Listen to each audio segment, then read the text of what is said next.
Os espíritos obsessores podem influenciar de alguma forma na prática do sexo dos encarnados?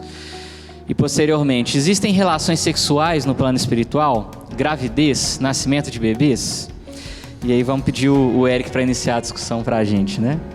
Cada pergunta dessa dá um seminário, né, gente? Mas vai ficar bom. E o tempo aqui é corrido. Mas vamos lá. Kardec indagou os espíritos a respeito dos processos de interferência nas dinâmicas do nosso cotidiano, não foi isso? E os espíritos responderam que, de ordinário, ou seja, normalmente, são eles mesmos que nos dirigem. Não foi isso? Aí a gente pensa, poxa, mas até lá, naquele momento, né? Na hora H da relação sexual, será que eu não vou ter uma certa privacidade? E aí é importante consultarmos várias fontes distintas para entendermos contextos diferentes também. Então vamos lá, por exemplo, no livro Missionários da Luz. É um caso clássico aí da literatura espírita quando a gente vai falar de processos de reencarnação. No capítulo Reencarnação, falando sobre a reencarnação de Sigismundo. E nós vamos ver todo um processo de proteção, de respeito à intimidade do casal, por parte da equipe espiritual que estava ali tentando auxiliar no processo de reencarnação daquele espírito que corporificaria como filho do casal. Então, esse processo de respeitar a privacidade alheia, ele existe sim no mundo espiritual. É uma coisa muito boa. Ao mesmo tempo, se a lei de afinidade, a lei de atração é que impera a todo momento, se a nossa sintonia, por um momento, está vinculada a um processo de desequilíbrio na utilização dessa energia sexual, que afinidades que a gente tem atraído? São afinidades que vão ter a capacidade de nos respeitar a privacidade naquele instante? Ou não? E aí a gente também tem na literatura espírita uma vastidão de casos e situações que podemos conferir isso, né? E de interferências importantes. Vamos ver lá, por exemplo, na obra de psicografia por Divaldo Franco, por Manuel Filomeno de Miranda, Sexo e Obsessão, um livro que traz muitos panoramas a respeito da sexualidade no mundo espiritual e a interferência em relação a esses processos obsessivos, descrições de interferências muito importantes, né?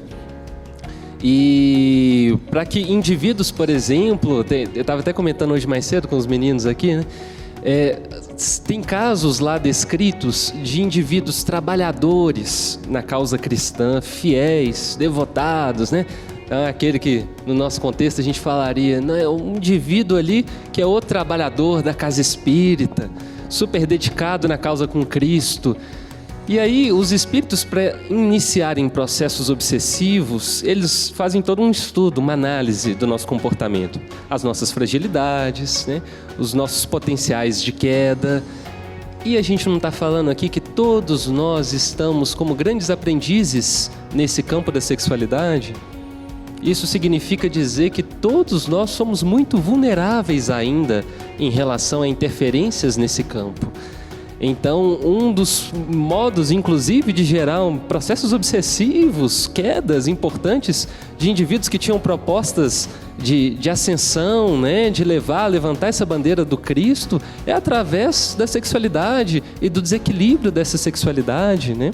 Então vamos ver cenários de descrições, inclusive no mundo espiritual, de cidades focadas só nisso. Né? Então, sexo além da morte, em que o processo do exercício sexual é tão intenso, né? Mas tão intenso em que as pessoas, os espíritos, eles se vinculam simplesmente àquilo. É aquela ideia de que o sexo não foi feito para a pessoa, mas a pessoa foi feita para o sexo. A gente acaba virando escravo de uma energia tão bela, tão maravilhosa. Então, respondendo também outro aspecto, vamos ter sim processos de relações no mundo espiritual, mas como que se dá isso? Será que as sensações são equivalentes ou não? Como que é isso a nível do perispírito? Eu queria trazer um ponto do André Luiz no livro Evolução em Dois Mundos. Olha o que ele vai falar para a gente quando ele diz a respeito do corpo espiritual. Aí ele fala um pouquinho também sobre o corpo mental. Do ponto de vista da constituição e função, em que se caracteriza na esfera imediata ao trabalho do homem após a morte, é o corpo espiritual, o veículo físico por excelência. Ou seja, o corpo espiritual é quase o nosso corpo físico.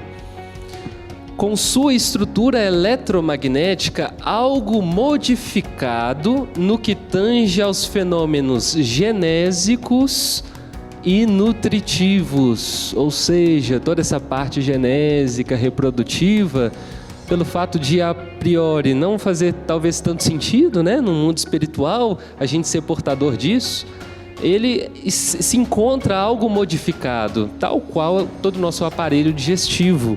Só que aí vem a sutileza de André Luiz. De acordo, porém, com as aquisições da mente que o maneja.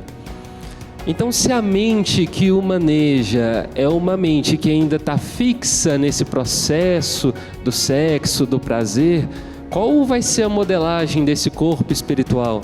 E aí as descrições do Manuel Filomeno de Miranda é de aberrações, né?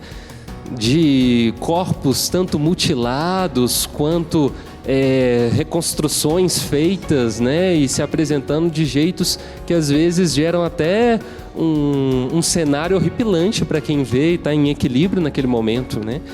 Então vamos encontrar de tudo isso acontecendo sim, né? no mundo espiritual, dentro de uma perspectiva não reprodutora.